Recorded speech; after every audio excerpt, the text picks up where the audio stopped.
ان الله لا ينظر الى اجسادكم ولا الى صوركم ولكن ينظر الى قلوبكم. فرمای الله نه د تاسو جسمونو ته ګوري چې فلانی جسم غټ دی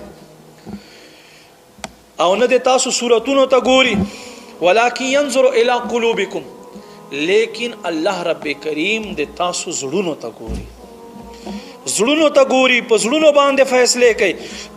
امام غزالی رحمت الله علیه د حدیث پاک تحت فرمایي د حدیث نه معلومه شو چې زړه د رب العالمین د نظر مقام دی.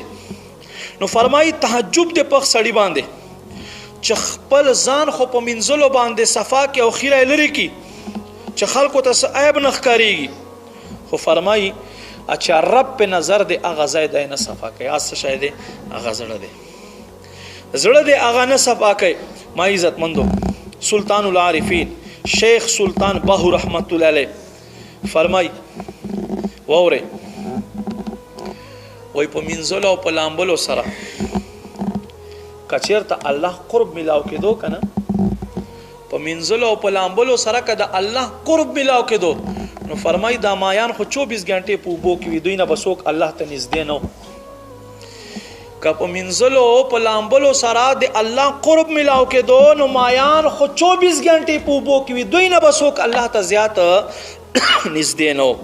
او فرمای وی کچرته په اوګدو وختو او په زیاتو وختو باندې او وخته خیسته کولو باندې د الله قرب ملاو کېدو، نو په زناورو نه زیات وخته د چا په وجود باندې وي.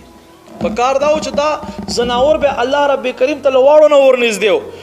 معلومه شوا چې دا شیزونه چې دي دا ظاهري دي او الله رب کریم د انسان خنت او د انسان زړه ته ګوري.